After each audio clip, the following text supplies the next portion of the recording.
lo que ha pasado en los últimos días, concretamente con el tema de la Guardia Nacional. Y hablo, por un lado, la reforma propuesta en estas 4 leyes secundarias por parte del presidente para que la Guardia Nacional pasara a ser parte y administrada operativa y administrativamente por la Secretaría de la Defensa Nacional. Y luego esto, que todavía no se concreta porque falta ir al Senado de la República y vamos a ver si allá le dan curso a la aprobación, pero esta iniciativa del PRI en la que pide la ampliación de la permanencia de los militares en la calle 4 años más de 2024, donde estaba pactado hasta ahora, a 2028, a donde quedaría de acuerdo con la aprobación que se dio hoy. Vamos a hablar de eso con Luis Carlos Ugalde, director general de Integralia Consultores, buen amigo de Mega Noticias,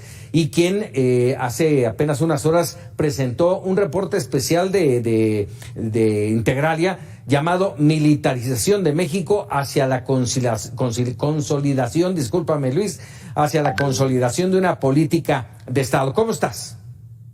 Muy bien, Paco, muy buenas noches. A ver, ¿qué nos arroja este reporte especial? Bueno, lo que este reporte da cuenta es de un proceso de militarización que México inició hace más de 15 años y que en estas 2 semanas se ha agudizado como nunca antes. Uh-huh. Y básicamente lo que describimos es que desde el gobierno de Felipe Calderón se tomó una decisión de que los soldados sustituyeran a las policías para combatir la inseguridad y que esto que debía ser una medida excepcional, temporal, ocasional, se ha convertido en algo permanente, se ha convertido en la política para combatir a los delincuentes y que esto no depara nada bueno para el país en el futuro. A pesar de que una buena parte de los mexicanos les parece correcto esto porque piensan que el ejército y la marina son honestos, confiables, eficaces, lo cual es cierto, entonces la gente en general en México dicen que no le ven problema a que se hagan cargo de las tareas de seguridad. Pero si uno piensa con detenimiento, Paco, uno se da cuenta que a la larga esto no le conviene a ningún país.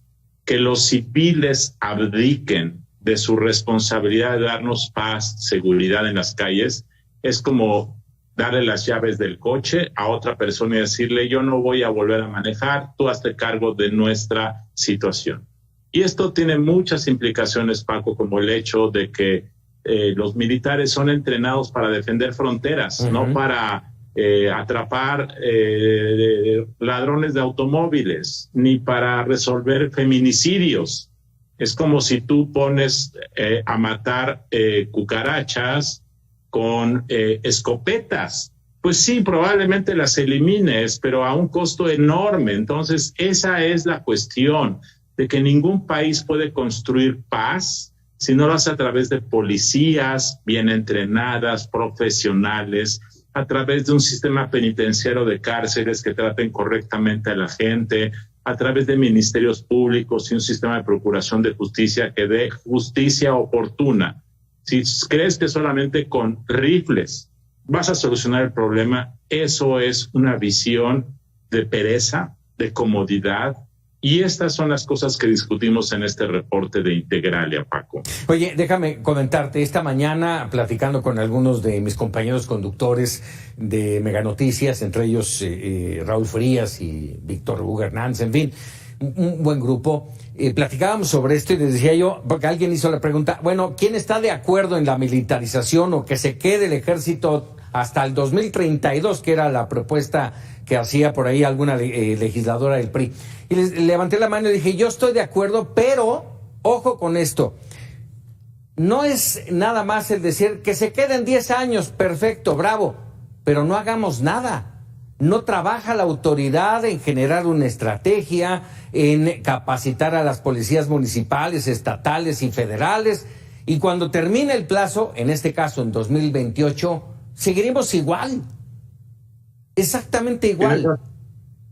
Sí, Paco, si el gobierno nos mostrara una hoja de ruta donde diga, necesitamos 5 años más. Tendrían que ocurrir 2 cosas para que esto fuera positivo. A, que López Obrador nos diga por qué no hizo su tarea.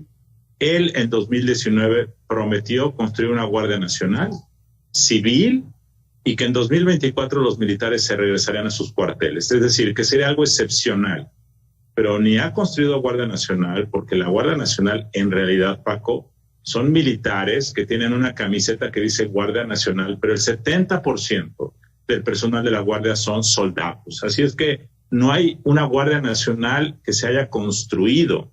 De tal forma que lo más probable es que esta extensión del plazo para que los soldados y los marinos estén en las calles va a generar más pereza, va a generar que la Guardia Nacional en realidad sean las Fuerzas Armadas con un logotipo que diga GN, y entonces no estamos contribuyendo a construir una policía formal. Ese es un problema. El otro, que sucedió la semana pasada, es algo que aprobó el Congreso, que dijo, la Guardia Nacional va a pasar a las entrañas, a las tripas de la Secretaría de la Defensa Nacional.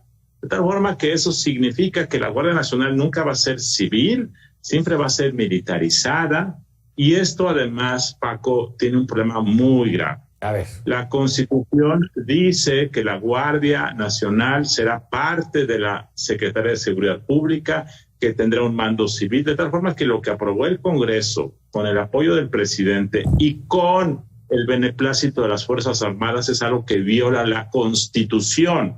Ese es otro problema, son 2 problemas que van de la mano. De tal forma que me parece que sí, por supuesto que podríamos discutir si debemos extender el plazo para que los soldados estén en las calles. Pero tiene que haber una hoja de ruta, tiene que haber un compromiso y no lo existe, Paco. Oye, por último, esta mañana el presidente mencionaba que aplaudía el apoyo de los legisladores y que esto haría, dice, no queremos otro García Luna que caiga en la corrupción, en la tentación. Y yo pregunto, ¿qué va a evitar que los generales caigan en la tentación? Ya hay algunos que han caído. Esto es demagogia pura, Paco. López Obrador dice que los soldados y el ejército son impolutos, vírgenes y honestos porque son soldados, y según él los soldados es pueblo uniformado. Esta concepción es una concepción moralista, demagógica. Lo único que garantiza que alguien sea honesto es que rinda cuentas, sea transparente. Las Fuerzas Armadas hasta hace poco habían mantenido una reputación y habían sido neutrales en la política mexicana, pero el riesgo es que se les está dando tanto dinero, se les está dando tanto poder y además no rinden cuentas porque las Fuerzas Armadas pues se rigen por códigos de jerarquía, de obediencia y de secrecía. De tal forma que en ese esquema que López Obrador ha gestado en los últimos años, es obvio que por supuesto dentro de las Fuerzas Armadas habrá personas que estén aprovechando este poder, este dinero para enriquecerse. Y este fenómeno que es natural en cualquier organización, incluida la Iglesia, va a gestar un problema de corrupción, de politización, que va a empezar a destruir esta reputación de las Fuerzas Armadas. Entonces, esto tampoco conviene a los militares. De tal forma que lo que yo digo es, por supuesto, que se tiene que plantear cómo resolver el asunto, pero la forma como se aprobó esto, violando la Constitución, en un plazo de nadie le cambia una coma, sin discusión, fast track, imposición, porque López Obrador quiere que este viernes en el desfile militar sea su fiesta en donde él entregue el mando de la Guardia Nacional al Ejército. Entonces, todo esto es más bien cuestión como de un capricho del presidente, en donde no ha habido deliberación, y eso me parece que es muy, muy nocivo. Caray, pues una situación que tendremos que analizar aún más. Luis Carlos Ugalde, como siempre, agradecido de estos minutos para Mega Noticias. Muchas gracias, Paco. Muy buenas noches. Muy buenas noches, Luis Carlos Ugalde, director general de Integralia Consultores. Un tema que sí, insisto, habrá que analizar y observar cómo se va desarrollando este traspaso de la Guardia Nacional al Ejército, y vamos a ver si pasa en el Senado de la República la ampliación del ejército, su permanencia en las calles hasta 2028.